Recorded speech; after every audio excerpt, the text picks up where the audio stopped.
I've been a psychotherapist for 20 years. I've seen things you can't imagine. If you want to know something about yourself, sit on your bed one night and say, what's one thing I'm doing wrong? Make a plan.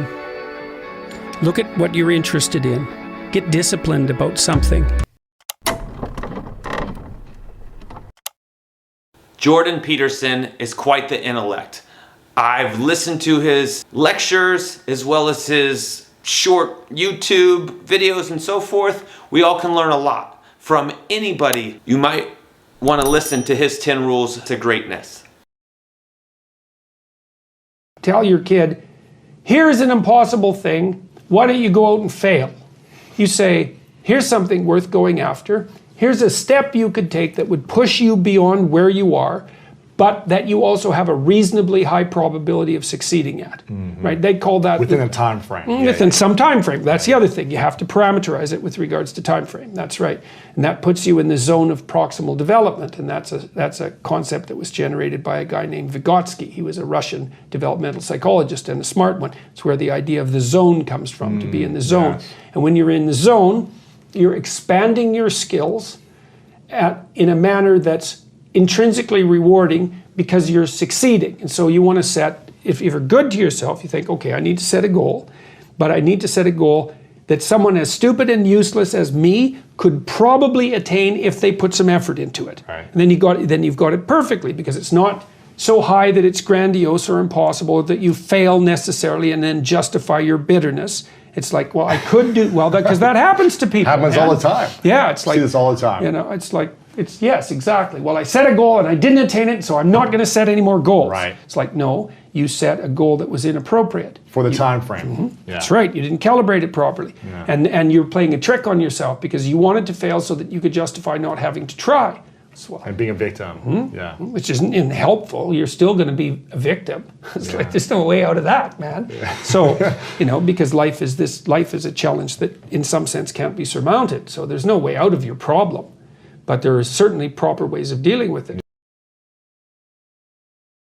One of the things I tell young people all the time, I'm not a very typical psychologist in this regard, because psychologists like to pat people on the head and say, you're all right the way you are.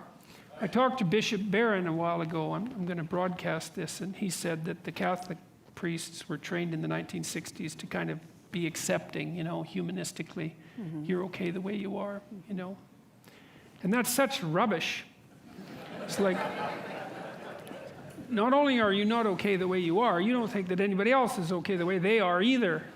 And you don't think your children are okay the way they are. Like, you love them and all that, but you don't want them to stay 3 years old their entire life. You want them to expand and improve and become who they are. And so, instead of telling young people that they're okay the way they are, I tell them that, and it's a terrible message for them if they're desperate. So let's say 10% of the people in my audience are young, maybe they're young men, just for the sake of argument, and they're like not in good shape. They don't have any goals. They're drinking too much. They're watching pornography all the time. They've got no aim. They've got no structure in their life, and they're just bloody miserable. And the misery is twisting them into malevolence, because enough misery will absolutely do that to you. And then what are you going to do? And come along and say, well, you're okay the way you are? It's like, that's the last thing they want to hear. It's like, get your damn act together. Make a plan. Look at what you're interested in. Get disciplined about something. Allow for the possibility that you have something important to contribute to the world, and that the world would be a lesser place without that contribution. Don't be afraid of taking on responsibility. It's where you find what sustains you in your life. You can take on too much responsibility. You have to be cautious in that regard, but that's a less common problem than not taking on enough. A lot of the things that people regard as traps are actually the means to their life. Often young people are afraid of commitment. There's nothing good about it. People who don't grow up don't find the sort of meaning in their life that sustains them through difficult times, and they're certain to encounter difficult times. And they're left bitter and resentful and without purpose and adrift and hostile and resentful and vengeful and arrogant and deceitful and of no use to themselves and of no use to anyone else and no partner for a woman, and there's nothing in it that's good. Don't say things you don't mean, and don't go along with things you don't agree with. I told my kids when they went to school, look, kids, follow the rules, but don't follow stupid rules. Who decides if they're stupid? Well, that's a hard question, because most of the time you should follow the rules.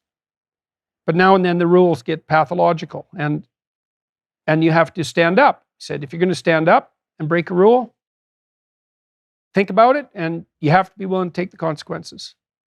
But there's consequences to not standing up to stupid rules too. And if you think that those consequences are lesser, then you suffer from the delusion that there's an easy path through life. You're going to have to put some effort into your life, and you need to be motivated to do that. And so what are the potential sources of motivation? Well, you could think about them in the big five manner. You know, if you're extroverted, you want friends. If you're agreeable, you want an intimate relationship. If you're disagreeable, you want to win competitions. If you're open, you want to engage in creative activity.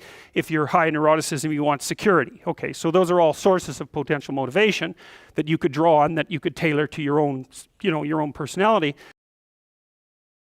Look, if you do your job very competently, you might expect that your boss should notice that, and probably he or she should. But the problem with doing things well is that it's invisible. What's visible is mistakes. So then you just work really hard and you're invisible. It's like, well, you're invisible. That's not helpful. And like, did you ask? And maybe asking isn't good enough. Like, I've counseled lots of people who've tripled their salaries in 2 or 3 years. Like, it's work, man, it's work. It's a strategy, it's a war to do that. But you can do it. You write in the book, there is no faith and no courage and no sacrifice in doing what is expedient. What do you say to those viewers that don't pursue their dreams and are locked in their careers because they are too afraid to take risks and pursue something meaningful? Well, you should be afraid of taking risks and pursuing something meaningful. But you should be more afraid of staying where you are if it's making you miserable. You're paying a price by sitting there being miserable. You might say, well, the devil I know is better than the one I don't. It's like, don't be so sure of that. The clock is ticking. Yeah, and if you're miserable in your job now and you change nothing, in 5 years you'll be much more miserable and you'll be a lot older. One of the things I've been suggesting to my audiences, it's one of the rules in my book, is that, well, you should tell the truth, or at least you shouldn't lie. It's like, you can't tell the truth because what the hell do you know? But you cannot lie. You know, like each of us knows when we're about to utter something that isn't true. Now, sometimes maybe you're confused about it because you're ignorant and you're biased, and so you say something and it might be true and it might not be, but you're not clear about it. But sometimes it's pretty damn clear that you say something or you do something that you know perfectly well not to be true, and you do it anyways. And the proposition that Genesis puts forward is, if you act in truth, then the order you produce is good, regardless of how it appears. It's an axiomatic statement of it's an axiomatic ethical proposition that the job of whatever extracts order from chaos is properly done if it's done in truth. You let go of what you want, and you replace it with a hypothesis. It's the hypothesis of faith. And the hypothesis is, it doesn't matter what I want, because I don't know even what I should want. Instead, I can say, I'm going to make a claim, and a philosophical claim, that if I tell the truth as carefully as I can, then whatever happens is the best that could have possibly happened in that situation, no matter how it looks. Been stressing this idea of personal responsibility. It's like, well, personal responsibility is to compete with yourself, is to be slightly better than yourself the next day.